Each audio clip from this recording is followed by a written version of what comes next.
Welcome to our first lecture. We are going to be covering Chapter 1, Life Skills, in the Standard Foundations book.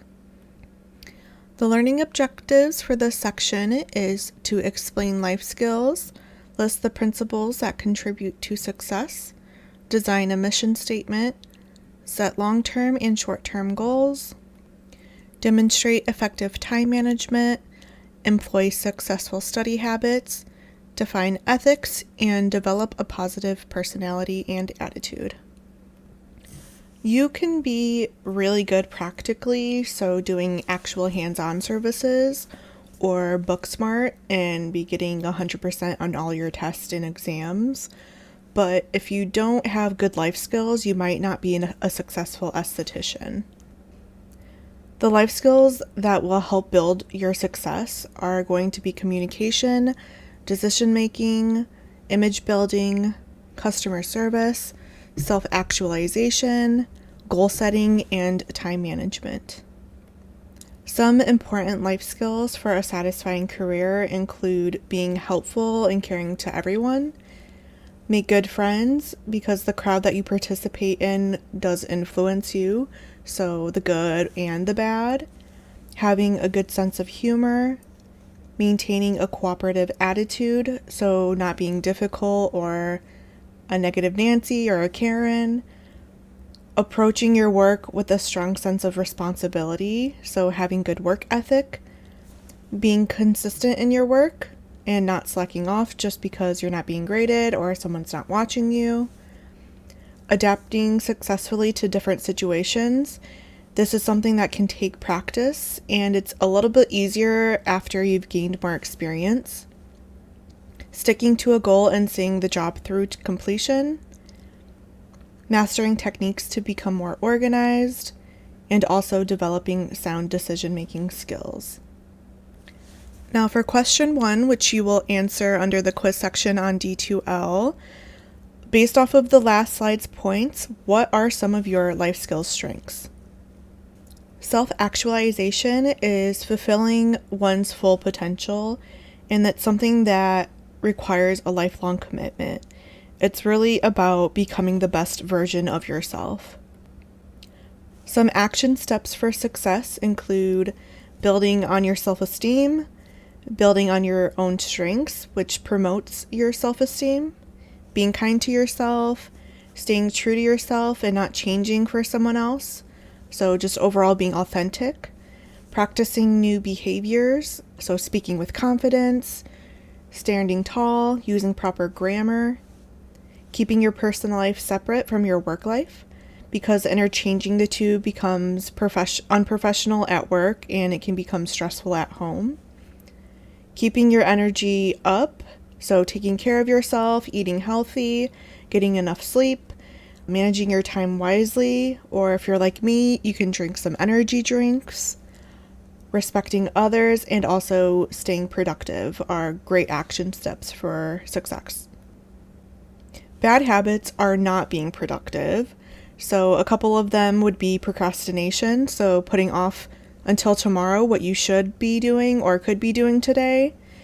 If you have a lot of tasks to complete, it's very easy to get overwhelmed and just not do anything. So making a list in order of importance and checking things off can kind of help with that, because just seeing the list get shorter can be a little bit more motivating to continue. Perfectionism is an unhealthy compulsion to do things perfectly. So if you never take risks and you never make mistakes, you're not going to grow and improve to your full potential. So it's okay not to be perfect. That's how we learn when we make mistakes. Not having a game plan is also a really bad habit.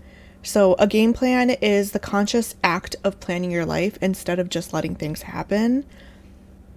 Good things aren't just going to come to you if you try to manifest it. Sorry to burst your bubble if that's how you think, but that's just not how it is. You have to work for what you get, and having a game plan can help you get to the point that you want to be in. Motivation and self-management are skills that will help you progress to your next level of your career. So you might need something more than just external motivation like grades or money. If you have internal motivation, so like a personal excitement or a personal drive to stay on the course, you're going to do that.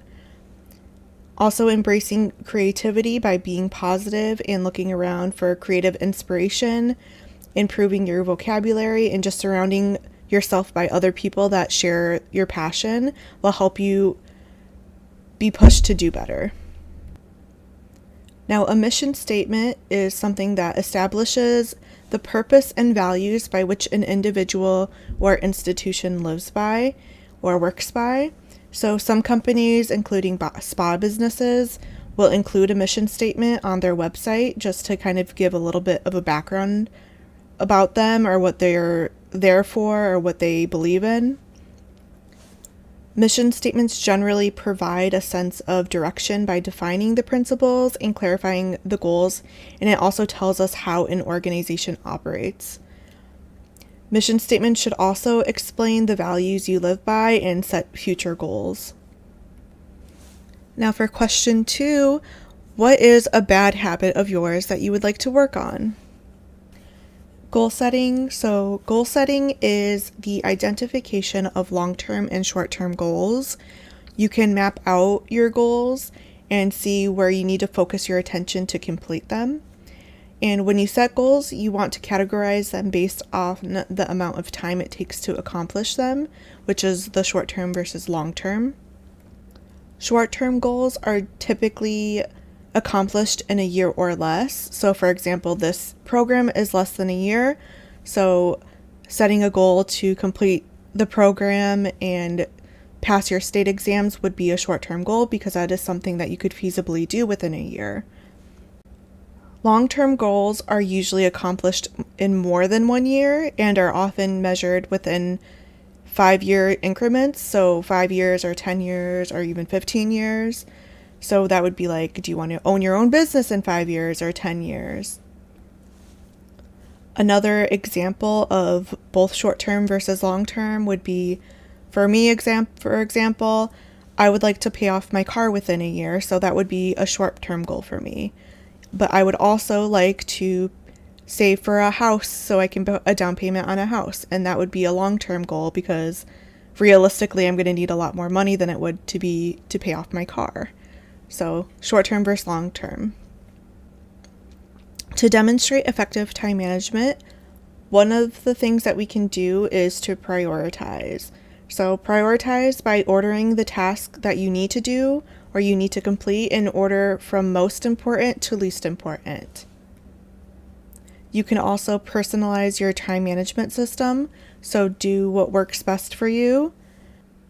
Don't take on more than you can handle. So for example, if you go to school and it's finals time, but you also have to go to work, you might have to say no to going out with your friends for a week or a couple days or something, just so you can prioritize doing finals projects or studying for finals and going to work simultaneously.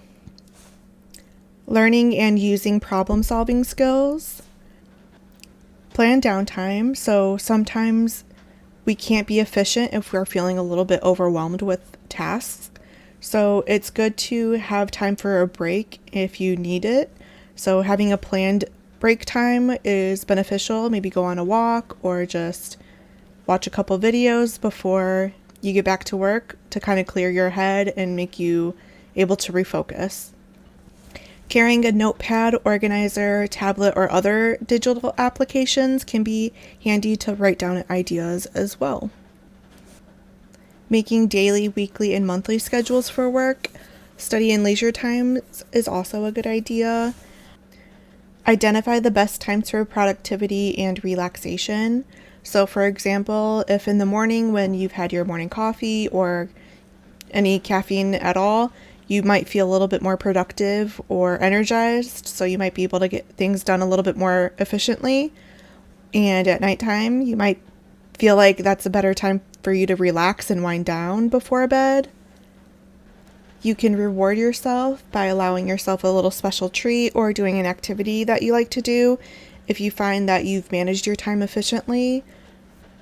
Plan exercise. So exercising and athletic activities stimulate clear thinking, so that can help you be productive. Exercising in general also can help with stress management. Scheduling a block of free time daily. So for example, my daily ritual before bed is to watch or read something. So I always schedule a block of time right before bed, like maybe 15 to 30 minutes, depending on how tired I am. And I make sure I don't have to do anything else besides that. Using to-do list can be helpful, and also just overall making time management a habit. Our third question is, what is one of your personal short-term and long-term goals? Employing successful learning tools. So we want to start making good habits in school. So some things that we can do is to attend all classes, especially in this program where you're timed and missing demos or practical time can make future exams a lot more stressful. Arriving early for class. So having some wiggle room on time helps prevent your tardiness. Having all necessary materials ready. Taking notes. Highlighting some important points.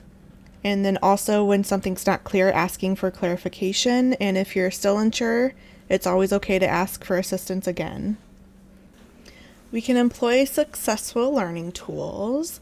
So we all learn in different ways, so you want to do what works best for you.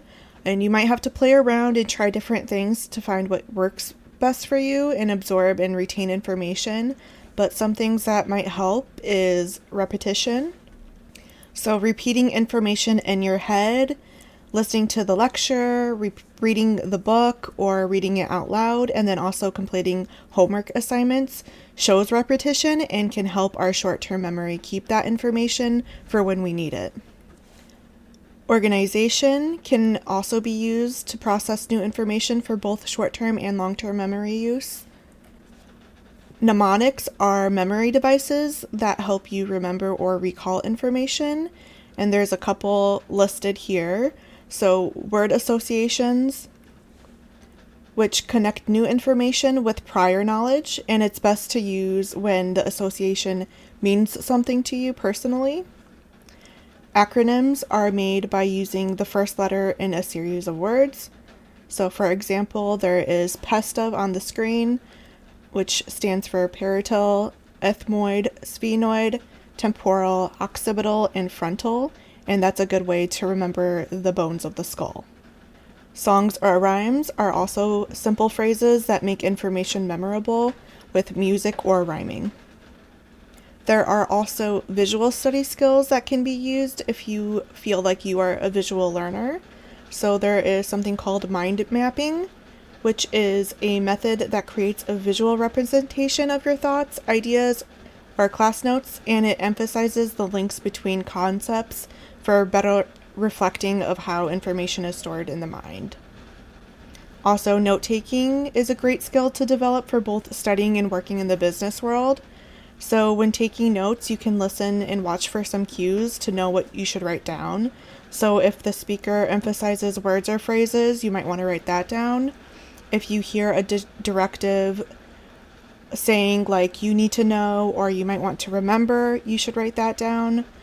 Or if it's written on the board, it's usually important as well. To establish good study habits, a couple things we can do is to focus on small tasks and do them one thing at a time. So studying in small increments or chunks of time, noting down keywords or phrases. So bold words are typically going to be more important, or definitions. Asking questions or having a study group. Knowing where to study can be important as well. So making sure that you're studying in a place that's comfortable, quiet, and free of disruptions. You can always use the campus library if home is a little bit too loud or chaotic. Making sure that you have what you need, so books, pens, highlighters, papers, and proper lighting. When you study is also important, so figuring out how much time you're going to need, figuring out when you feel the most motivated or most energized. Is it right after class? Is it in the morning? Is it before you go to bed?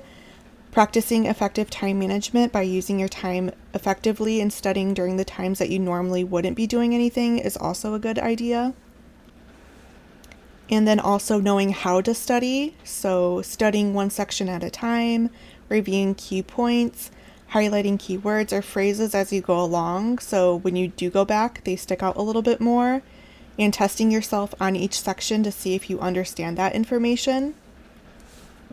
Something that helped me study when I was in school, doing practice tests, so I would try to learn the definitions of each given option on a multiple choice quiz, so that way I could eliminate more options and then also have knowledge of the definitions for other vocabulary words.